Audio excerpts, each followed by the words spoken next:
Hey everybody, it's Lo and welcome back to my channel, Lo Without Limits. In this video, I'm going to share with you my first bulk herb haul. So if you want to see that, then just keep watching. I've had an interest in different herbs and tea blends and their different benefits for quite some time now, and without really realizing it in the moment, I've noticed that I've been using a lot of herbs in my day-to-day life. So for starters, for quite some time now, I've been using the Elix Cycle Balance. I have an entire video on it that I filmed after taking it for 3 months, because after a few months is when you really start to notice the effects. So I'll have that link below if you want to check it out. And if you do want to try it for yourself, you can use the code LO15 to save 15% off of your first order. And then when it comes to my cycle itself, I use this cramp release. This is just a tincture that I put in some water and will drink it, and I prefer this natural way more so than taking Tylenol and Advil and all these different things that too much use of it does start to hurt your liver, it starts to hurt your gut. All these non-steroidal anti-inflammatory drugs aren't too great for you in the long run, especially if you have cramps for 3 days straight and you're just taking them like crazy. But having this, which has helped balance me,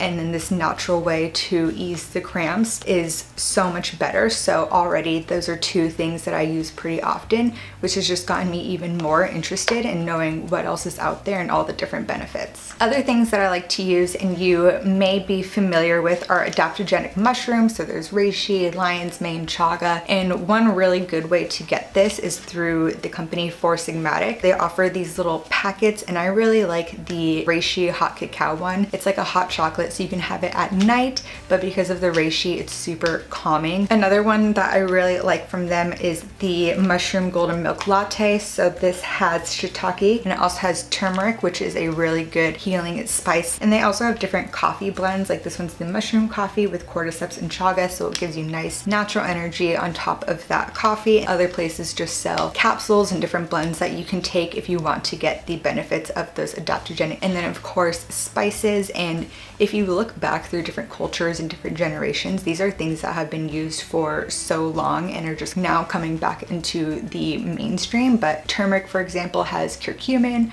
which is really good for anti-inflammatory and just easing pain and relaxing your body. Over the last few years, turmeric lattes have become so popular. Golden milk lattes have become super popular, but they have been used for generations throughout the globe. Other spices that are used for their different benefits include cayenne, boost up your metabolism, kick of energy from the cayenne pepper, and also because it warms you up if you are ever feeling a little clogged, if you have like a little bit of cayenne or just some pepper to really clear out your sinuses, that's super great. Other things include garlic. Garlic has antiviral and antifungal properties, which have been used to help treat illness. It's also really good for your gut.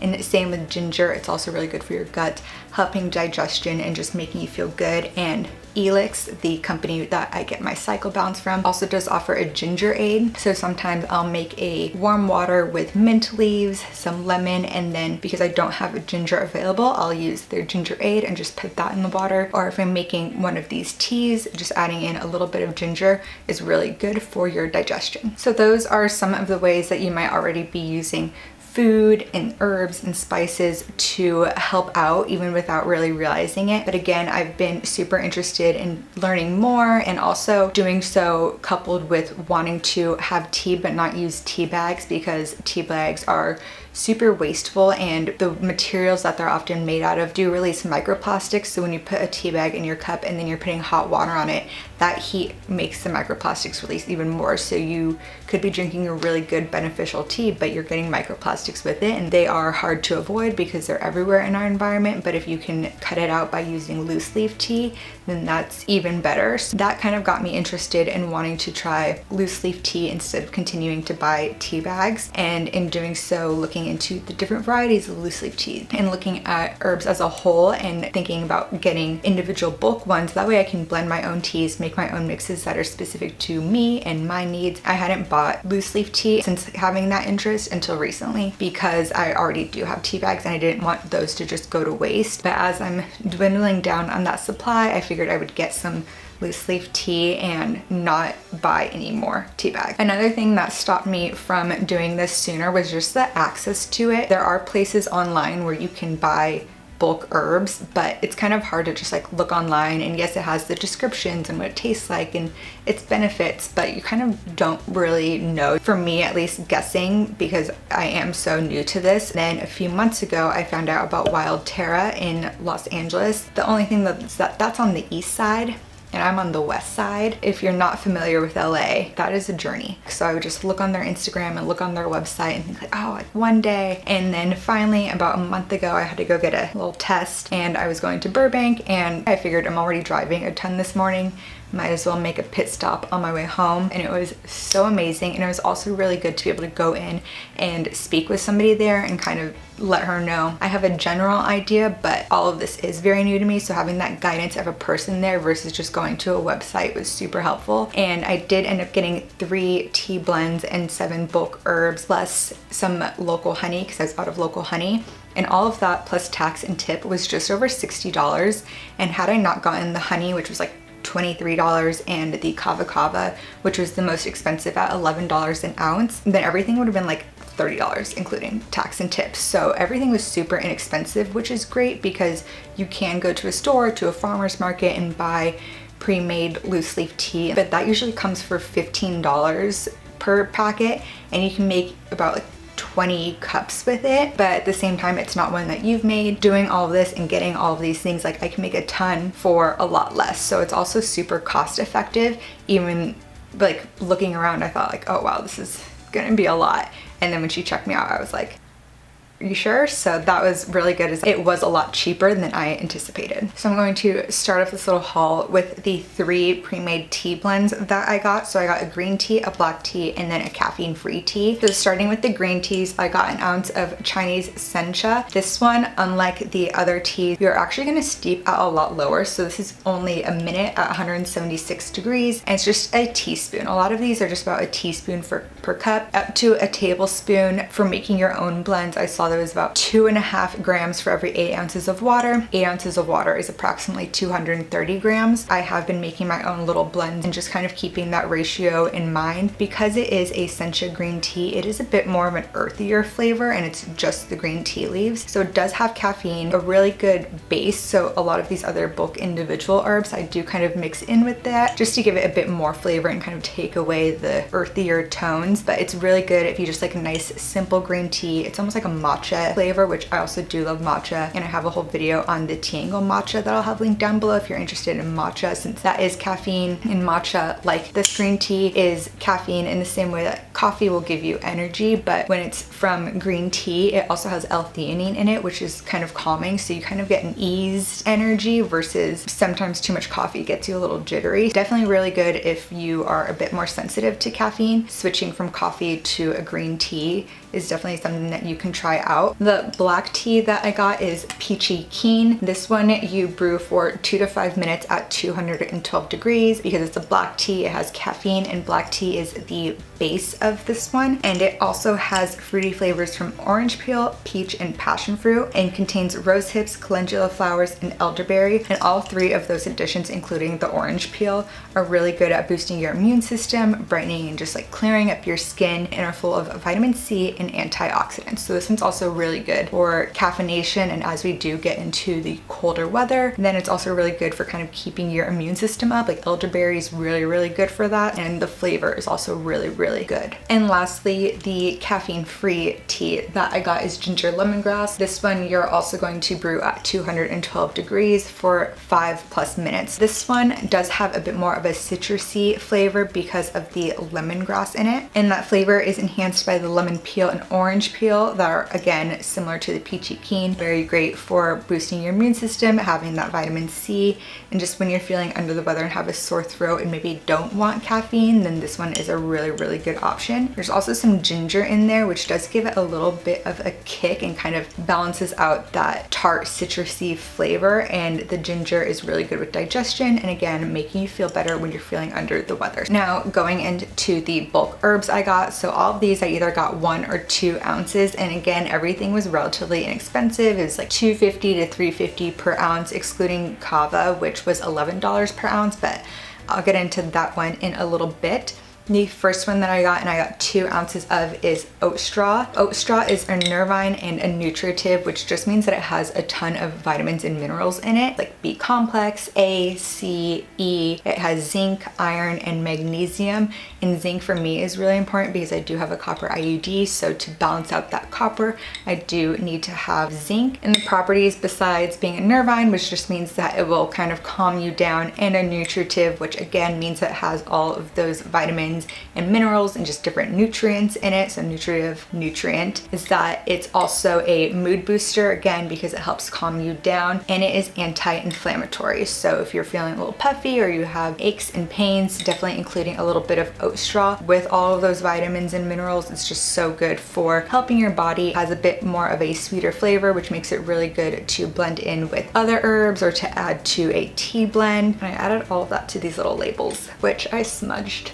some of them, and they're so tiny. I tried adding so much information, but that is oat straw. Next, I got 2 ounces of chamomile because I do love chamomile tea before bed, and now I feel like making my own tea blend with the whole chamomile flowers. I'm getting so many more benefits from it, and I feel like I'm sleeping like a baby because it's not as processed as it would be to go through the process of manufacturing and getting all of this and putting it into tea bags and getting on the shelf. This is also anti-inflammatory, and again, it's calming, great for sleep and relaxation. The flavor is slightly sweet, but it's also a little bit bitter, so blending it with something similar to oat straw or something with a little bit more sweetness will balance that out and just kind of take away that like bittery aftertaste that it may have. It's also really good for easing any digestive pain that you may have from gas, and because it's flower, it's very aromatic, so I've been really enjoying this. And what I've been doing lately is getting the French press, that way I can make 2 cups for us, and doing 3 grams of chamomile, a gram of kava, and then a gram, almost 2 grams of some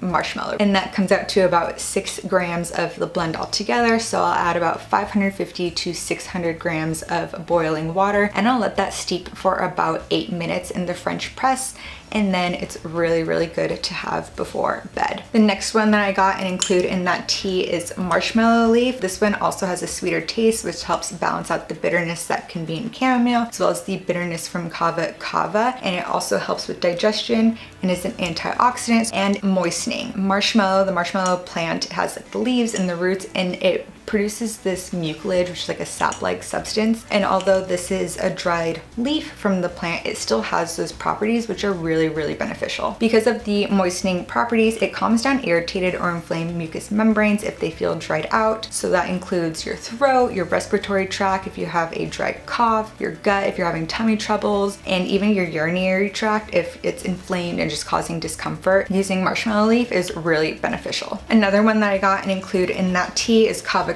So again, this was the most expensive out of all of it, but because it's bitter, you don't want to use a lot, and it's also a bit stronger, so you really don't want to use a lot. Like with kava, a little bit goes a long way. I got the kava because Austin loves using these kava stress relief tea bags that we are almost out of, and the tea bags don't contain a lot of anything. They contain a little bit of a lot. So they do have the kava, but they also have carob, cinnamon, ginger, cardamom, stevia, and just different flavors. So I figured as we're running low on this, 1, get rid of those tea bags, don't need the microplastics. 2, now I can make a blend of kava and chamomile and kava and other things that are more beneficial and help us out more with what we need specifically, instead of just a generic tea bag on the shelf. Kava is somehow related to the pepper and is a native plant to the Pacific Islands, so it is commonly used in Pacific Island indigenous cultures, and it contains cavapyrones, which make you feel calm, relaxed, and happy. It relieves pain, it relaxes your muscles, it eases anxiety. It's just really good and really strong.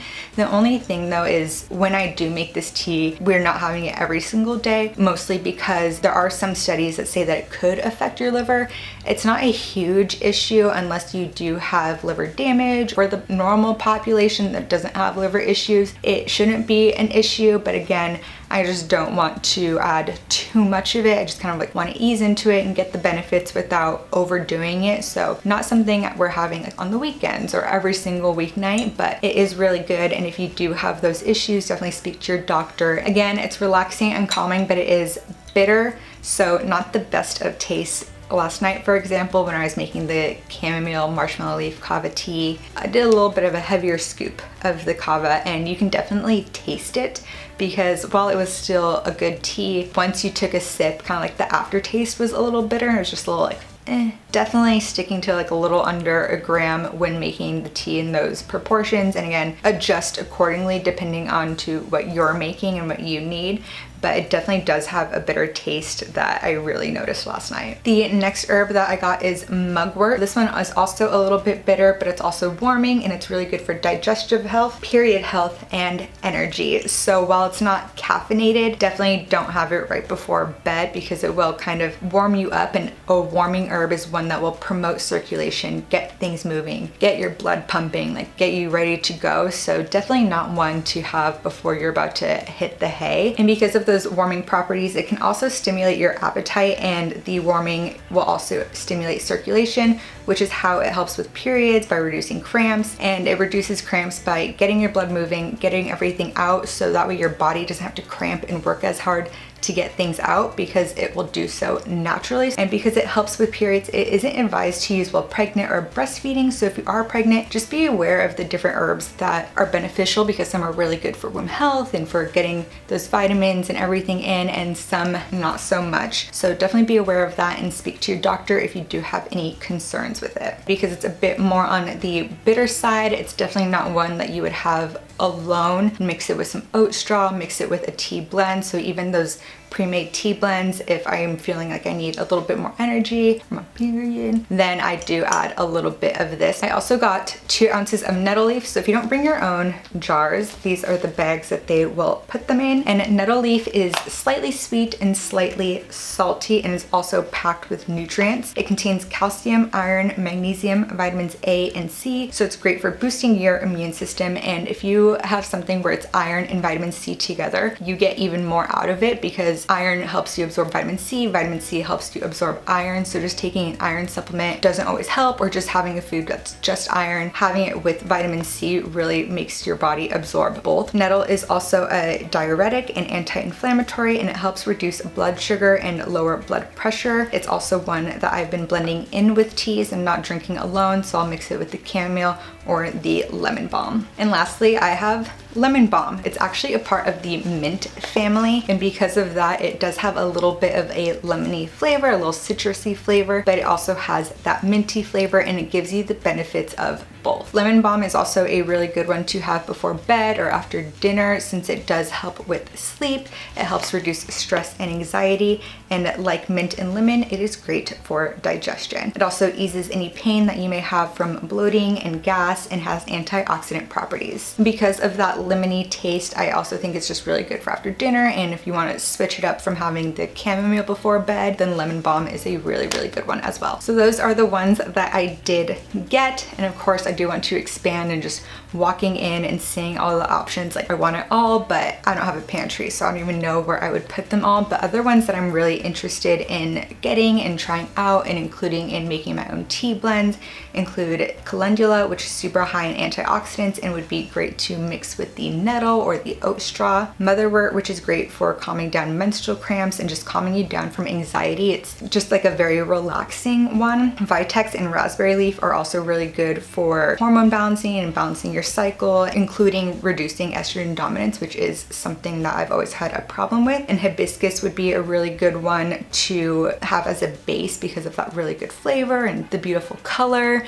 and it's also packed with antioxidants. Another one that I think would be really good for a base for other teas is blue butterfly pea, which is also just really pretty, and is really good for your brain and helping reduce swelling throughout your body, and also just easing any headaches that you may get. I also plan on drying out some of the herbs that I'm growing down on my patio, because mint, for example, is going crazy. It actually like smothered my viola to death. So I definitely think I'm going to dry it out, and again, can use it in teas, give it some nice flavor. And mint alone is not caffeinated, so it's really good to have at any time and for your stomach. Also, the thyme that I have, and I've already dried out oregano, so I do have some dried oregano because that grew like crazy, and it's already growing like crazy again. Something else that I want to try out is drying my orange peels. So have a few oranges. Once I eat the insides than just drying and saving the orange peels, the orange rinds, and using that in teas, because the peels are also super packed with antioxidants and vitamin C. So again, really good for your immune system, especially as we do get into colder weather and cold and flu season, among other things still. So having that, and that is also included in the peachy keen. So it is something that you can include in a tea, and I just think it would be fun to experiment drying it out myself. And again, with all of this, I am still learning and experimenting and interested in making my own blends. So I'm definitely not an expert, but just kind of like easing my way into learning more, since this is something that I've been super interested in for quite a while. And I should have said this disclaimer at the start, but I'm not a doctor, I'm not certified in any of this. So if you do have questions, or I should just say in general, talk to your doctor before starting a new health and supplement routine, especially if you do have any underlying conditions. Like for example, using St. John's wort does help make your liver metabolize things faster. So if you're on a medication that you take in the morning for it to last all day, definitely talk to your doctor about including St. John's wort, since it might make you metabolize your medication faster and it'll wear off faster. So there are certain things that you should definitely look into before diving fully into it, and then talking with your doctor or somebody who is in naturopathic or functional medicine about the different things, since I'm not the one with those answers. Also, to know that these things aren't going to instantly heal you or make you feel better. Obviously, ones like chamomile and a little bit of kava, like you will feel that relaxation instantly, but for long-term things, it does take time. Adaptogens, you have to adapt. Don't expect instant results, and don't get disappointed if you do something for a week and you're like, why isn't any of it working? Things do take time. Well, there you have it. That is my little haul of different tea blends and herbs that I'm super excited to continue to use. So if you like this video, be sure to give it a thumbs up, comment down below what you like to use and what you want to see more of on my channel. And while you're there, be sure to subscribe. I upload a new video every Wednesday. So until the next one, thanks for watching.